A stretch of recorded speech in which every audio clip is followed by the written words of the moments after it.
শ্রীমৎ স্বামী অসীমানন্দের পূর্বাশ্রমের নাম ছিল শ্রী অন্নদা প্রসাদ চক্রবর্তী।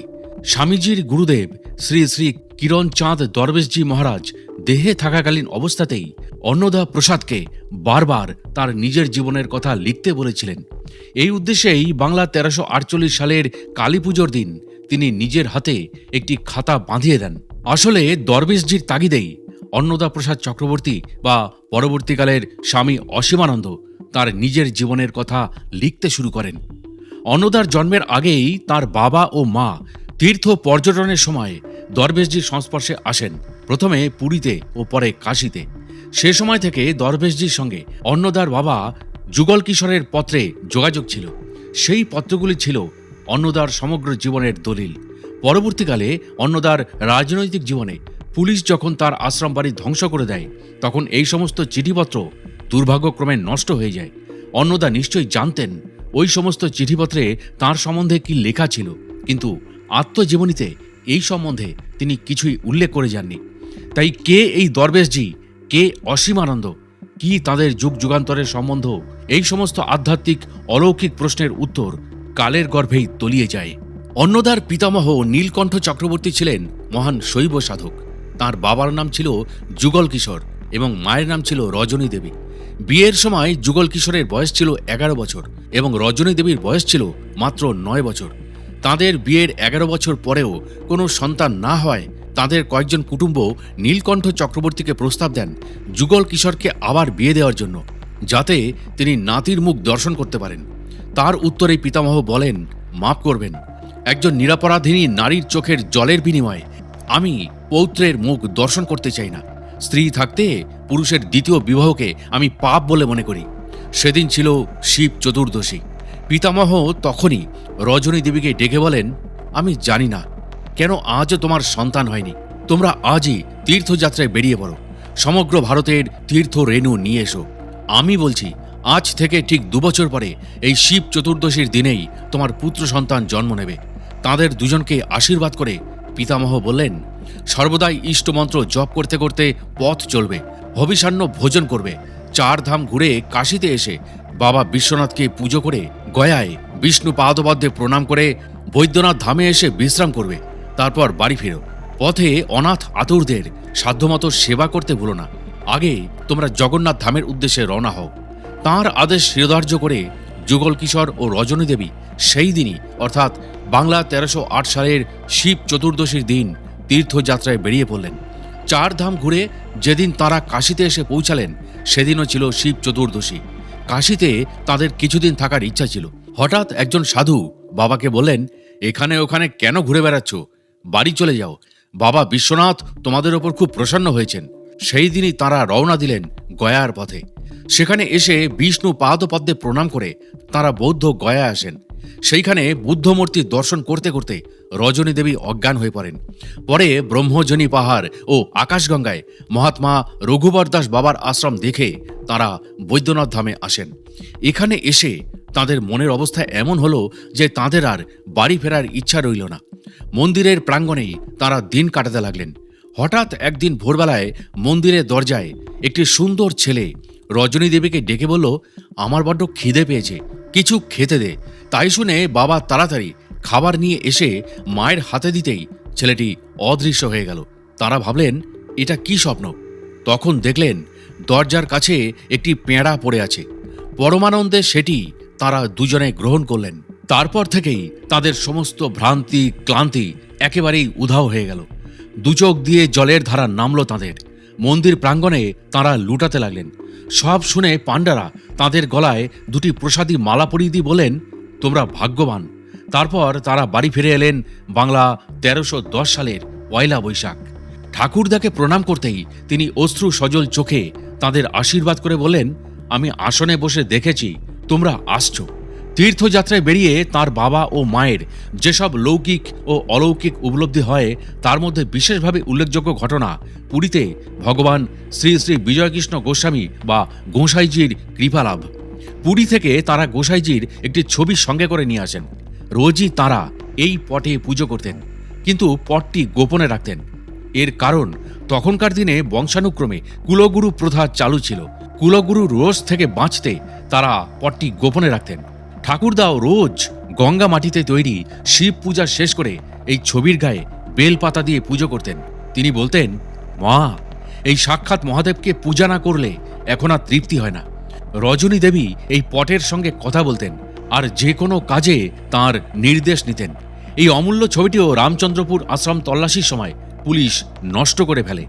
এই প্রসঙ্গে একটি কথা বুঝতে হবে, গোসাইজি দেহত্যা করেন বাংলা 1306 সালের 22শে জ্যৈষ্ঠ, আর অন্নদার পিতামাতা তীর্থযাত্রা শুরু করেন বাংলা 1308 সালে।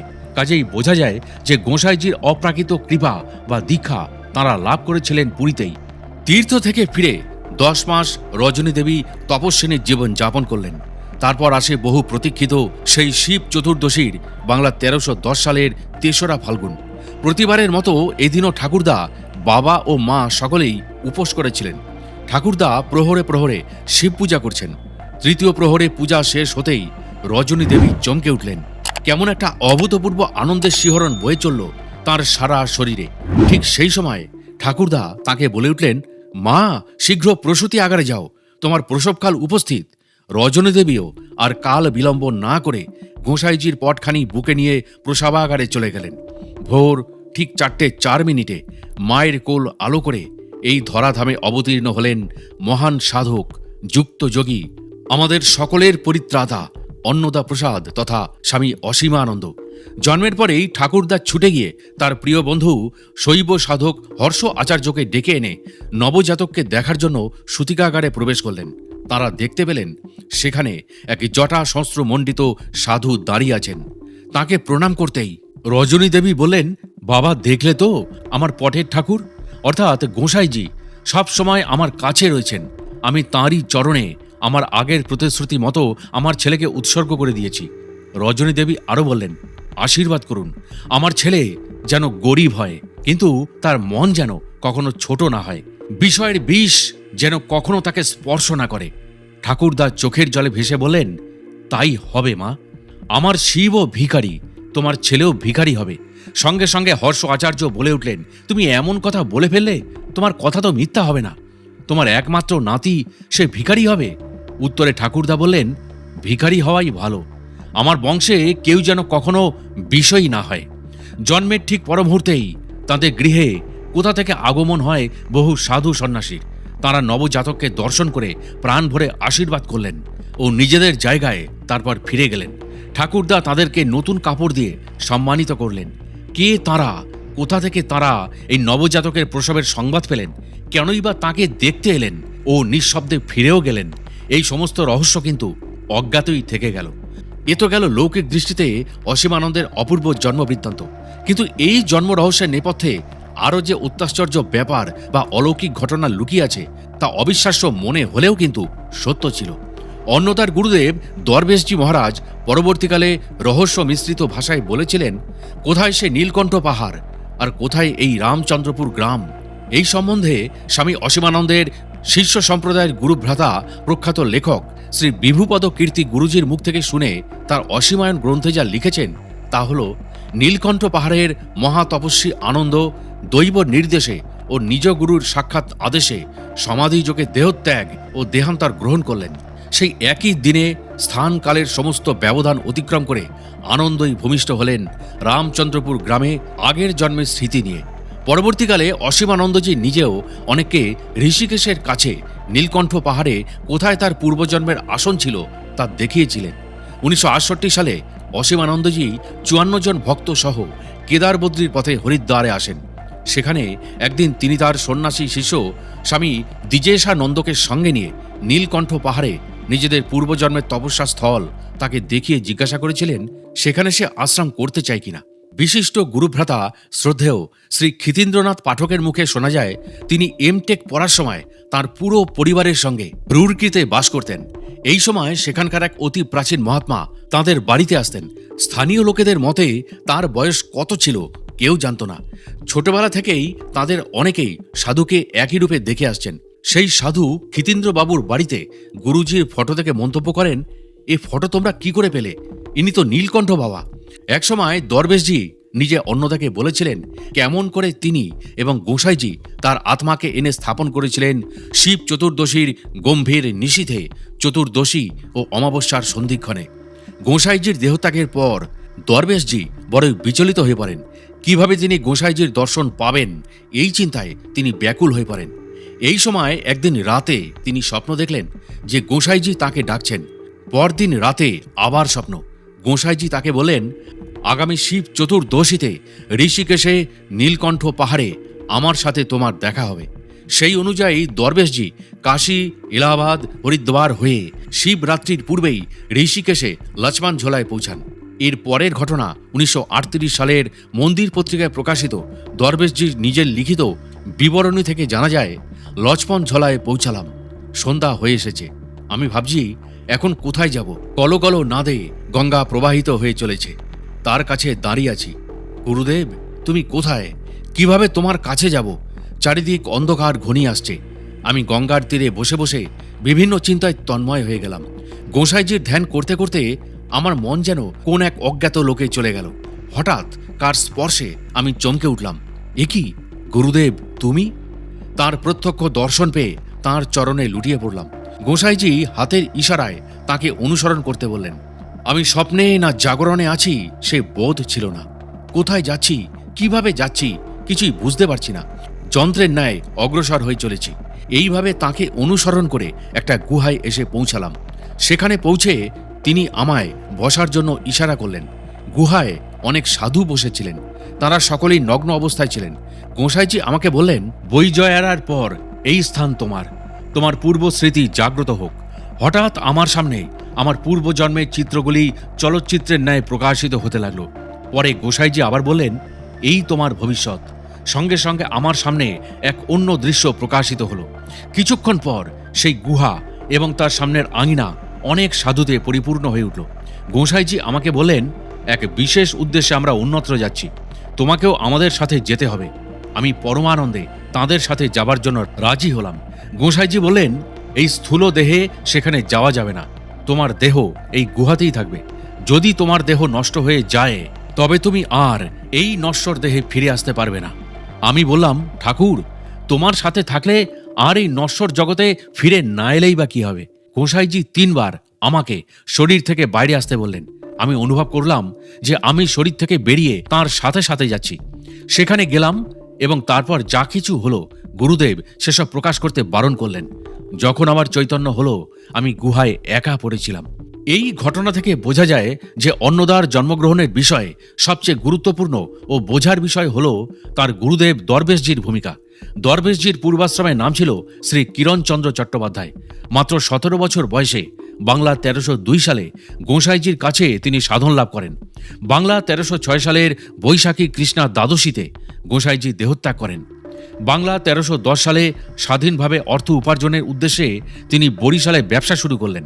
গোসাইজির আদেশে তিনি সন্ন্যাস গ্রহণ করেন। সন্ন্যাসের পর তিনি কিরণচাঁদ দরবেশ নাম গ্রহণ করলেন। গোসাইজির আদেশে 1321 সালে তিনি আচার্যের আসন গ্রহণ করেন। অন্নদার বাবা মায়ের সঙ্গে কিরণচন্দ্রের দেখা হয়েছিল 1308 সালে পুরীতে এবং পরে কাশীতেও। তারপর থেকে তার সঙ্গে অন্নদার বাবার চিঠিপত্রে যোগাযোগ ছিল। অন্নদা নিজে বলেছেন, এই চিঠিগুলি তার সমগ্র জীবনের দলিল। এগুলিতে তার সম্বন্ধে দরবেশজির ভবিষ্যৎবাণী ছিল। পরে দরবেশজি নিজেও অন্নদাকে বলেছিলেন কেমন করে 1310 সালে, অর্থাৎ যখন তিনি কিরণচন্দ্ররূপে অর্থ উপার্জনের জন্য নানান জায়গায় ঘুরে বেড়াচ্ছেন, তিনি এবং গোসাইজি নীলকণ্ঠ পাহাড় থেকে অন্নদার আত্মাকে তার পূর্বজন্মের শরীর থেকে বের করে এনে রামচন্দ্রপুরে এ জন্মের মাতৃগর্ভে স্থাপন করেন। পরবর্তীকালে দরবেশজি বর্ণনা করেছেন অন্নদার বাল্যাবস্থায় কতভাবে তিনি তাকে রক্ষা করেছেন, অথচ তখন কিন্তু তিনি দীক্ষাদান কার্য শুরুই করেননি। অন্নদার বাবা মায়ের সঙ্গে পুরীতে কিভাবে কিরণচন্দ্রের দেখা হয়, কেমন করেই বা কি উদ্দেশ্যে সেই সাক্ষাৎকার ঘনিষ্ঠতায় পরিণত হয়, কেনই বা দরবেশজি অন্নদার বাবার সঙ্গে পত্রে যোগাযোগ রেখেছিলেন, তাদের সন্তান রূপে অন্নদার জন্মগ্রহণ এবং অন্নদার ভবিষ্যৎ সম্বন্ধে তিনি কি কি লিখেছিলেন, যাকে অন্নদা তার সমগ্র জীবনের দলিল বলে উল্লেখ করেছেন, কেনই বা তিনি অন্নদার জন্মগ্রহণের পর তাদের বাড়িতে একবারের জন্যও আসেননি তাদের সঙ্গে দেখা করার জন্য, এই সমস্ত রহস্য অন্নদা নিজে ভেদ করে যাননি।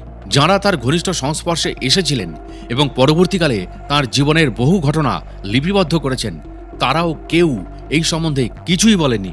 এই সমস্ত ঘটনা থেকে বোঝা যায় যে কিরণচন্দ্র দীক্ষা লাভের পরপরই কত উচ্চ অবস্থা লাভ করেছিলেন। অন্নদার জীবননাট্যের এই রকম বহু গুরুত্বপূর্ণ ঘটনাই স্মৃতির অতলে তলিয়ে গেছে।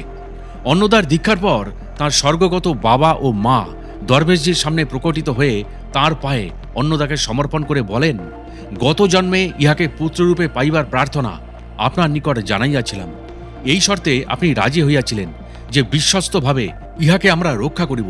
আজ সেই প্রতিজ্ঞা পাশ হইতে মুক্তি চাহিতেছি। ইহার ৭ম বর্ষ বয়সে যেদিন পাহাড় হইতে পড়িয়া মৃতপ্রায় হইয়াছিল, যেদিন ইহাকে রক্ষা করিবার ক্ষমতা আমাদের ছিল না, আপনি ইহাকে রক্ষা করিয়াছিলেন। আজ আমাদের মুক্তি। দরবেশজি বললেন, তোমরা ধন্য, তোমাদের উচ্চলোকে লইয়া যাইবার জন্য সকলে অপেক্ষা করিতেছে।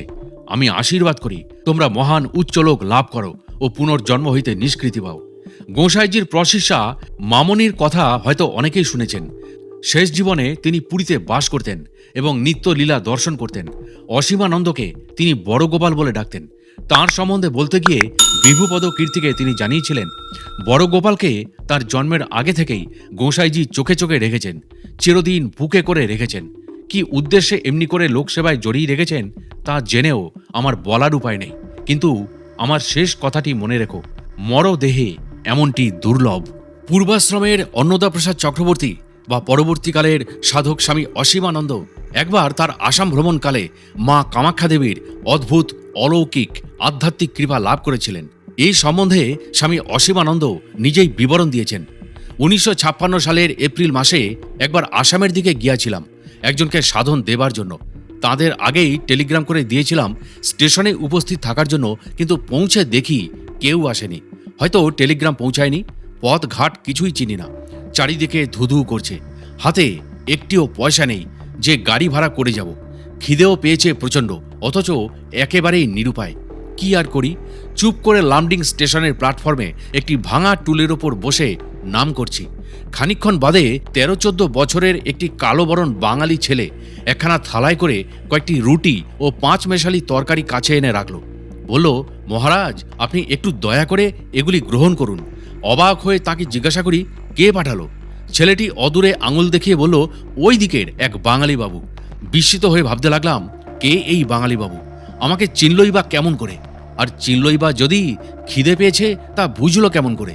যাই হোক, খিদের মুখে সব রুটি তরকারি খুব পরিতৃপ্তি সহকারে খেয়ে নিলাম।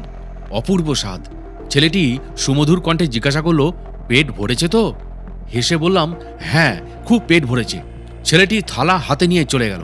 হঠাৎ চমক ভাঙল আমার। উঠে তাড়াতাড়ি ছেলেটির খোঁজ করলাম। স্থানীয় লোকেরা বলল, কাছাকাছি তো দূরের কথা, 1 মাইলের মধ্যে কোনো বাঙালিবাবু এখানে থাকে না। সেই ছেলেটি তখন নিমেষের মধ্যে কোথায় যে চলে গেল তাকে আর দেখতে পেলাম না। কেউ তার সন্ধান দিতে পারল না। এরপর স্বামী অসীমানন্দ আরও বললেন, তোমাদের বিস্ময় লাগে এই ঘটনা শুনে?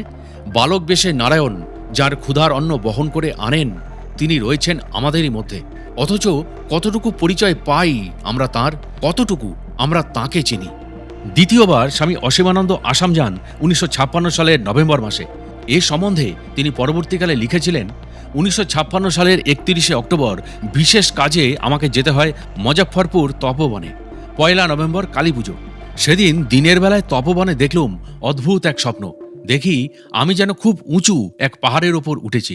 পাহাড়ের উপর এক মন্দির, তাতে চৌবাচ্চার মতো উঁচু এক বেদি। সে বেদির ওপর 8টি অপরূপ সুন্দরী নারী, তাদের মুখগুলো স্পষ্ট দেখা যাচ্ছে। তাদের মাঝখানে একটি নধরকান্তি শিশুকে কোলে নিয়ে অসাধারণ রূপ ও লাবণ্যময়ী এক কুমারী বসে আছেন। বেদি ও মন্দিরের মাঝে যে সংকীর্ণ স্থান, সেখানে বসে ঠাকুর শ্রী শ্রী দরবেশজি উদাত্ত কণ্ঠে স্তোত্র পাঠ করছেন। আমি সেখানে যেতেই তিনি উঠে দাঁড়িয়ে বললেন, প্রণাম করো। আমি তাকে সাষ্টাঙ্গে প্রণাম করলাম। তারপর বাইরে এসে দেখি একটি অতি সুন্দরী বালিকা বসে আছে। আমি তাকে প্রণাম করলাম। তাকে পুজো করবার স্বাদ মনে জাগলো, কিন্তু আনুষ্ঠানিক পুজো তো আমি জানি না। এ কথা মনে হতেই সেই কুমারী পুজো পদ্ধতি দেখিয়ে দিলেন আমাকে। প্রাণ ভরে আমি তাঁর পুজো করলাম। পুজো শেষ হলে তিনি আমার মাথায় হাত দিয়ে 3 বার বললেন, মুক্ত হও, মুক্ত হও, মুক্ত হও। ঘুম ভেঙে গেল। সকলকে বললাম এই স্বপ্নের কথা। সারাটি দিন মন ভরে রইল এই স্বপ্নের ভাবে। আশ্চর্য, পরপর দুদিন 2রা ও 3রা নভেম্বর তারিখেও ঠিক একই রকম স্বপ্ন দেখলাম। এই দুদিন মন এত অন্যমনস্ক ছিল, এমন এক আচ্ছন্নতা ঘিরে রেখেছিল আমাকে যে কারোর সঙ্গে ভালো করে কোনো কথাবার্তাও বলতে পারিনি। 3রা নভেম্বর শ্রী শ্রী দরবেশজি বললেন আমাকে, তুমি যত তাড়াতাড়ি পারো কামাখ্যায় চলে যাও, দেরি করো না। কাজের তাড়ায় সঙ্গে সঙ্গে কামাখ্যায় যাওয়া আমার হলো না। মুজফ্ফরপুর থেকে 5ই নভেম্বর গেলাম পাটনা, 10ই আশ্রমে, 11তে ঝরিয়া, 12তে আবার আশ্রম। 13ই নভেম্বর রাত্রে শ্রী শ্রী দরবেশজি আবার এলেন আমার কাছে, বললেন আর দেরি করো না, 15ই নভেম্বরের ভেতর অবশ্যই তোমাকে কামাখ্যায় পৌঁছতে হবে। সেখানে ব্রহ্মপুত্র নদের তীরে চন্দ্রকান্ত নামে এক ব্রাহ্মণ সাধু মৃত্যুর প্রতীক্ষায় রয়েছেন। তোমার সঙ্গে তার পূর্বজন্মের সম্বন্ধ রয়েছে। তার শেষ কাজ তোমাকেই করতে হবে। মৃত্যুর পর তাকে দেবে জল সমাধি। এই কাজের বিশেষ প্রয়োজন রয়েছে জানবে। রাত্রে ঠাকুরের নির্দেশ পেয়ে কলকাতায় এলাম। 14ই বড়দা দাদার সঙ্গে দেখা হলো। তিনি হঠাৎ এসেছেন মৌলভীবাজার থেকে। মনে আমার তখন ভাবনাস্রোত বয়ে চলেছে, পাথেও নেই, কামাখ্যায় যাই কি করে।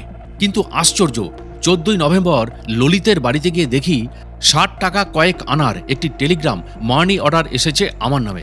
প্রেরক লিখেছেন, আমাদের কাছে আপনার যে টাকা গচ্ছিত আছে তার থেকে এ টাকা পাঠানো হলো। কিন্তু পাঠালো কে? নামটিও আমার সম্পূর্ণ অপরিচিত।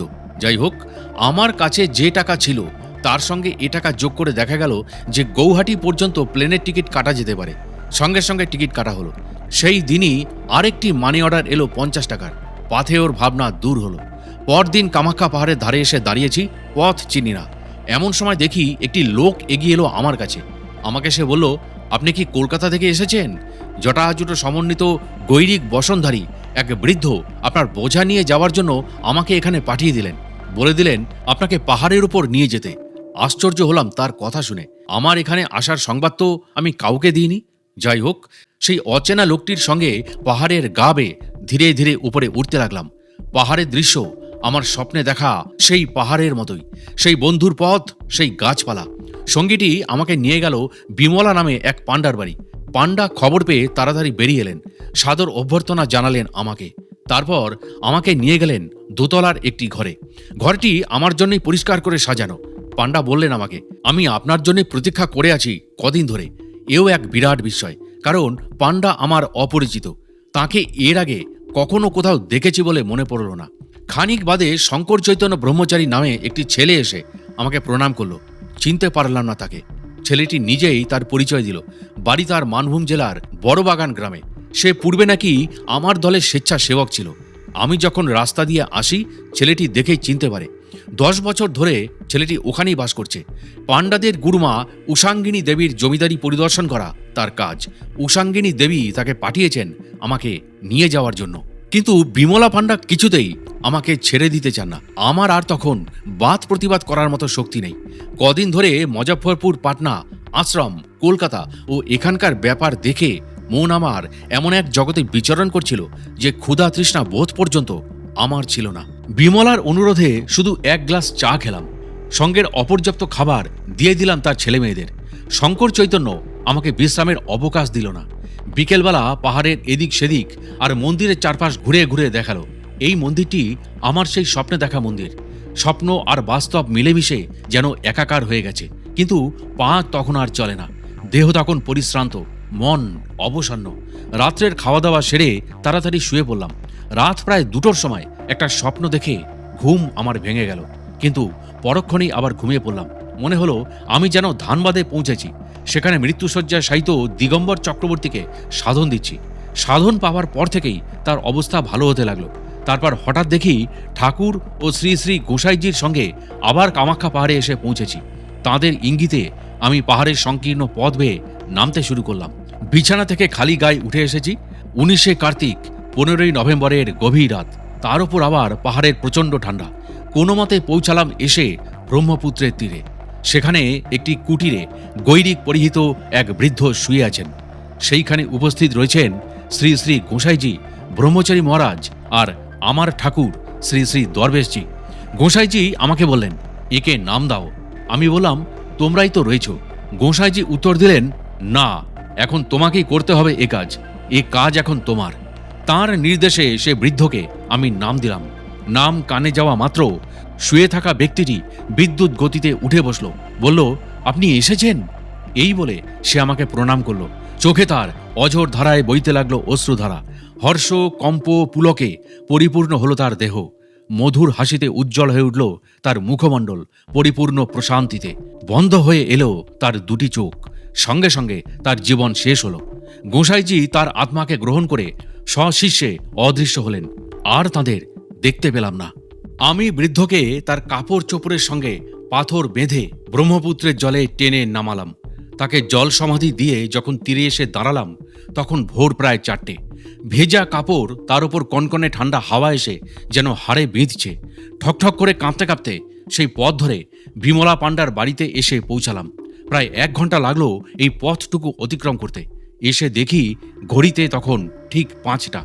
কাপড় চোপড় ছেড়ে কম্বল মুড়ি দিয়ে বসলাম বিছানার উপর। মনে হলো এই সময় একটু গরম চা হলে বড় ভালো হতো। কি আশ্চর্য! এই কথা মনে হতেই দেখি বিমলা মস্ত 1 গ্লাসে চা এনে হাজির। বিস্মিত হয়ে প্রশ্ন করলাম তাকে, আমি চায়ের কথা ভাবছিলাম, কিন্তু আপনি সে কথা কি করে জানলেন? তিনি উত্তর দিলেন, রোজ ভোরে উঠেই আমি চা খাই। আজ অন্যান্য দিনের তুলনায় অনেক ভোরেই ঘুমটা ভেঙে গেল। উঠে চা করলাম, মনে হলো আপনাকেও একটু দিই, এই জন্যই নিয়ে এলাম। প্রতি ঘটনায় বিস্মিত হবার স্তর তখন আমি পার হয়ে এসেছি। চায়ের গ্লাসটি হাতে নিয়ে চুপ করে বসে রইলাম কিছুক্ষণ। ঠাকুরের কৃপার কথা ভেবে চোখে আমার জল এলো। একটু বেলা হলে ভুবনেশ্বরী মন্দির দেখে কামাখ্যা মায়ের মন্দিরে এলাম। এসে দেখি আমার স্বপ্নে দেখা সেই মন্দির, সেই বেদী, মাঝে জনিকুণ্ড, আর তার চারিধারে ধ্যানমগ্না সেই অষ্টকুমারী। ভক্তি বিহ্বল চিত্তে পুজো করলাম তাদের। পুজো সেরে উঠে দেখি একটি কুমারী সেখান থেকে উঠে আমার কাছে এসে দাঁড়ালেন। তার নীরব অঙ্গুলি সংকেতে সম্মোহিতভাবে তাকে অনুসরণ করলাম। তারপর সেই কক্ষ পার হয়ে কুমারীর সঙ্গে এসে দাঁড়ালাম একটি ঘরের মাঝে। পুজোর বিধি উপাচারে সাজানো সেই ঘর। বিমলা পাণ্ডার কুমারী মেয়ের কুমারী পূজা হবে সেই ঘরে। আমার পথ প্রদর্শিকা দেবী আমাকে নিয়ে প্রবেশ করলেন সেই ঘরে। বললেন, আমার পূজা করো। মনে মনে নিবেদন করলাম তাকে, মা, আনুষ্ঠানিক পূজা তো আমি জানি না, তবে তুমি দয়া করে যদি দেখিয়ে দাও আমি সেইভাবে তোমার পূজা করতে পারি। এমন সময় আমার দেবী মিলিয়ে গেলেন বিমলা পাণ্ডার কুমারী মেয়ের মাঝে। উজ্জ্বল জ্যোতির্ময় হয়ে উঠল তাঁর দেহ। তারপরেই মনে হলো আমি যেন পুত্ররূপে বসে আছি তাঁর কোলে। নিজেকে নিশ্চিন্ত নির্ভরতায় সঁপে দিয়েছি তাঁর কাছে। একটু পরেই দেখতে পেলাম আমি বসে আছি তাঁর পদপ্রান্তে, পুজো করছি তাঁর। কুমারী জননী বলছেন আমাকে, জল দিয়ে আমার পা ধুইয়ে দাও, আলতা পরিয়ে দাও আমার পায়ে। চোখের জলে ভেসে দেবীর চরণকমল জল দিয়ে ধুয়ে ভক্তি ভরে রাতুল চরণ দুখানি। মনে মনে বললাম, মাগো, অলক্তকের রক্তরেখার সঙ্গে সঙ্গে সঁপে দিলাম আমার জীবন মন তোমার পায়ে। করুণা করে তোমার এই সুশীতল পদচ্ছায়া থেকে আমাকে বঞ্চিত করো না। চোখে আমার অশ্রুধারা বইছে অবিরল। তাকিয়ে দেখি মায়ের মুখে ভুবন ভোলানো মোহন হাসি। সেই হাসি প্রাণে জাগালো আত্মনিবেদনের এক তীব্র ব্যাকুলতা। পুষ্পচন্দনের সঙ্গে নিজের আত্মাকেও অঞ্জলি দিলাম তাঁর পায়ে। মা ছোট্ট শিশুর মতো বুকে তুলে নিলেন আমাকে। গভীর স্নেহে চুম্বন করে মাথায় হাত দিয়ে বললেন, মুক্ত হও, মুক্ত হও, মুক্ত হও। তারপর মধুর হেসে স্নেহসিক্ত কণ্ঠে বললেন, আমার মুখে খাবার তুলে দাও। হৃদয়ের আনন্দোজ্জ্বল তরঙ্গ এ কথা শুনে যেন তীর ছাপিয়ে কুলে গিয়ে আছড়ে পড়ল। মায়ের মুখে ধীরে ধীরে তুলে দিলাম ক্ষীর, ননি, স্বর, তারপর জল আর তাম্বুল। মায়ের বুকেও তখন আনন্দের জোয়ার। মাকে প্রণাম করে বললাম, মা গো, আমার পূজা তুমি গ্রহণ করলে তো? মা স্নেহ ভরা কণ্ঠে উত্তর দিলেন, ওরে বৎস, এই জন্যই তো তোকে এখানে ডেকে এনেছি। অতি সঙ্গোপনে তোকে একটা কথা বলি। তোর আশ্রমের দক্ষিণে যে সুন্দর পাহাড়টি আছে, সেই পাহাড়ের একটি স্থান তোকে আমি দেখিয়ে দেব। প্রতি বছর অম্বুবাচীর দিন সেখানে আমার পুজো করিস গোপনে, সেখানে আমার দেখা পাবি। আর প্রতি বছর দশভুজা মূর্তি স্থাপন করে শরৎকালে আমার পূজা করিস। আমি সেই মূর্তিতেই বছরে বছরে আসব তোর কাছে। শ্রীগুরু তোর সহায়, তোর চিন্তা কি? আমি রইলাম তোর সঙ্গে সঙ্গে। সর্বসিদ্ধি লাভ হবে তোর, এই আমার আশীর্বাদ। মা অন্তর্হিতা হলেন। সম্বিত ফিরে পেলাম। দেখি চোখের জলে কাপড় ভিজে গেছে, আর আমি বসে আছি কুমারী পূজার ঘরে। বিমলা পাণ্ডা কুমারী মেয়ের পায়ের কাছে। আশ্রমে প্রতি বছর শরৎকালে মা দুর্গার পূজা এখনো হয়ে আসছে, কিন্তু আমাদের দুর্ভাগ্য, আশ্রমের দক্ষিণ দিকের পাহাড়ের কোন জায়গাটি মা কামাখ্যা ঠাকুর স্বামী অসীমানন্দকে দেখিয়ে দিয়েছিলেন গোপনে তার পূজা করার জন্য, তার ঠাকুর কাউকে বলে যাননি, অথবা তার জীবিত অবস্থায় কেউ তার কাছে এই বিষয়ে কিছু জেনে নেননি। তবে শোনা যায় সমাধি অবস্থায় অনেক সময় তিনি আশ্রম থেকে ছুটতে ছুটতে এই পাহাড়ের কাছে চলে আসতেন। তার পিছনে পিছনে আশ্রমের লোকজন তাকে এসে আবার ফিরিয়ে নিয়ে যেতেন। আশ্রমে দুর্গাপূজার সময় মৃন্ময়ী মা যে সত্যই চিন্ময় হয়ে ওঠেন, এই সম্বন্ধে লেখক শ্রী অমরেশ চক্রবর্তী ও অন্যান্যদের গুরু ভ্রাতা শ্রীমান সুধীরের নিজের উপলব্ধির কথা এবার তুলে দেওয়া হচ্ছে। দুর্গাপূজার সময় আশ্রমে পূজা ও তন্ত্রধারকের কাজের জন্য তিনি প্রতি বছর আশ্রমে যেতেন। একবার তার শরীরটা তত ভালো ছিল না। সপ্তমীর দিন সকালে তিনি ঠাকুরকে বললেন, আমার শরীর ভালো নয়, আজ আমি তন্ত্রধারক হতে পারবো না। উত্তরে ঠাকুর বললেন, কেন, ভয় পাচ্ছ? পাছে মা জগৎ জননী অপরাধ গ্রহণ করেন? ভয় নেই, মা মৃন্ময়ী নন, মা চিন্ময়ী। মন্ত্রতন্ত্রের প্রয়োজন কি? ভক্তি ভরে ফুল বেলপাতা চন্দনে মিশিয়ে মায়ের পায়ে অঞ্জলি দিয়ে বলো, মা এই নে, আমার শরীর ভালো নয়, বেশি মন্ত্র বলতে পারবো না, এই বলে মায়ের পায়ে পুষ্পাঞ্জলি দাও, ওতেই পূজা হয়ে যাবে। সুধীর ঠাকুরের কথা মতো মায়ের শ্রীচরণ কমলে পুষ্পাঞ্জলি দিয়ে প্রণাম করতেই দেখলেন মায়ের পায়ের ভিতর থেকে জ্যোতি ঠিকরে বেরোচ্ছে। সেই জ্যোতিতে চারিদিক আলোকিত হয়ে গিয়েছে। প্রণাম করে মায়ের রাতুল চরণের ধুলো নিতে যেমনি তিনি মায়ের পায়ে হাত দিয়েছেন, দেখলেন মায়ের পা নরম তুলোর মতো এবং পা যেন নড়ে উঠল। সঙ্গে সঙ্গে তিনি প্রায় জ্ঞান হারিয়ে ফেললেন। সেই অবস্থায় তিনি শুনতে পান গুরুমাতা ঠাকুরানী ঠাকুরকে বলছেন, করছো কি? তুমি এখনই এখান থেকে চলে যাও, সুধীরের স্ত্রী পুত্র কন্যা আছে, তাদের দেখবে কে? এই কথা বলা মাত্রই ঠাকুর চলে গেলেন এবং মায়ের পা দুটো শক্ত হয়ে গেল। এইভাবে ঠাকুর বুঝিয়ে দিলেন মৃন্ময়ী মাও ভক্তিতে চিন্ময়ী হয়ে ওঠেন। ঠাকুর আবার 1959 সালে মুজাফফরপুর থেকে দার্জিলিং, পাণ্ডু, মেথানি টি এস্টেট, জোরহাট, বদরপুর, শিলচর ভ্রমণ করে 15ই জানুয়ারি দেবান নামক একটি স্থানে পৌঁছান। পথে নানা স্থানে বহু লোক স্বামীজির সঙ্গ পেয়ে নিজেদেরকে ধন্য মনে করেন। অনেকে তার কাছে দীক্ষালাভও করেছেন। পরদিন সকাল থেকেই দেবানের লোকেরা স্বামীজির দর্শন পাওয়ার জন্য অপেক্ষা করছিলেন। স্বামীজি সাধারণত রাত্রি 3টে থেকে 3:30-এর মধ্যে স্নানাদি সেরে 4টে গীতাপাঠ ও কীর্তনে বসে পড়েন। সেই দিন তার আসতে দেরি দেখে সকলেই খুব চিন্তিত হয়ে পড়ল। যখন 8টা বাজল, তখন শিলা নামে একটি বালিকা কৌতূহলবশত স্বামীজির ঘরের দরজা খুলে তাকে দেখার জন্য ভিতরে যায়। ব্যস্ত হয়ে ফিরে এসে সে বলল, স্বামীজি তার আসনে নেই। অনেকে মন্তব্য করলেন, এইভাবে বিনা অনুমতিতে তার ঘরে যাওয়া উচিত হয়নি, তাই ঘরের দরজা আবার আগের মতো বন্ধ করে রাখা হলো। এই ঘটনার প্রায় 1 ঘন্টা পরে স্বামী অসীমানন্দ ঘরের বাইরে এলেন এবং আরাম কেদারায় চোখ বন্ধ করে বসে রইলেন। হাত দুটি তার জোর অবস্থায় ছিল। তার জন্য চা আনা হয়েছিল, কিন্তু তাকে চিন্তামগ্ন অবস্থায় দেখে চা দেবার সাহস কারোরই হলো না। সেই দিনটা এইভাবেই কেটে গেল। পরের দিন স্বামীজি স্বাভাবিক অবস্থায় ফিরে এলেন। স্বামী অসীমানন্দ বললেন, কলকাতায় সুনীতি খুব অসুস্থ হয়ে পড়েছে, যত তাড়াতাড়ি সম্ভব আমার শিলচর হয়ে কলকাতায় পৌঁছানো দরকার। স্বামী অসীমানন্দ যথাসময় শিলচর গেলেন। সেখানে তিনি 2টো টেলিগ্রাম পান। প্রথমটায় লেখা ছিল, সুনীতিবাবু খুব অসুস্থ। দ্বিতীয়টিতে লেখা ছিল, ক্রমশ সুনীতিবাবুর অবস্থার উন্নতি হচ্ছে। 19শে জানুয়ারি স্বামী অসীমানন্দ শিলচর থেকে কলকাতায় গেলেন। সেখানে গিয়ে জানতে পারলেন 15ই জানুয়ারি রাত্রে সুনীতিবাবু হঠাৎ অসুস্থ হয়ে পড়েন। তাকে হাসপাতালে ভর্তি করা হয়। 16ই জানুয়ারি তার শারীরিক অবস্থা খুব খারাপ ছিল, প্রাণের কোনো আশা ছিল না। কিন্তু দুপুরের পর থেকে হঠাৎ তার অবস্থার উন্নতি হতে থাকে। স্বামীজির সঙ্গে তিনি ভ্রমণ করছিলেন। তিনি বুঝতে পারলেন কেন স্বামীজি 16ই জানুয়ারি খুব চিন্তামগ্ন অবস্থায় ছিলেন। পরে স্বামী অসীমানন্দ সুনীতিবাবুকে দেখতে হাসপাতালেও যান। এই প্রসঙ্গে স্বামী অসীমানন্দ বলতেন, তোমাদের সকলের সঙ্গে আমার হৃদয়ের যোগ আছে। তোমাদের সুখ, দুঃখ, কষ্ট, বেদনা আমার হৃদয়ে কম্পনের সৃষ্টি করে। আমি তোমাদের জন্য গুরুজির চরণে প্রার্থনা জানাই। আমি কখনো কারোর প্রতি আন্তরিকভাবে ক্রুদ্ধ হই না। আমার প্রতি যে যতই খারাপ ব্যবহার করুক না কেন, যে কোনো উদ্দেশ্য নিয়েই আসুক না কেন, আমি তাদেরকে আন্তরিকভাবে গ্রহণ করি এবং গুরুদেবের কাছে তাদের কল্যাণ কামনা করি। তোমরা মনে রেখো, সব সময় বিশ্বাস রেখো যে আমি তোমাদের সত্যিকারের সেবক। সেবা করাই আমার কাজ, পূজা গ্রহণ করা আমার কাজ নয়। আমার সাথে কারোর আর্থিক বা জড়জগতের কোনো সম্পর্ক নেই।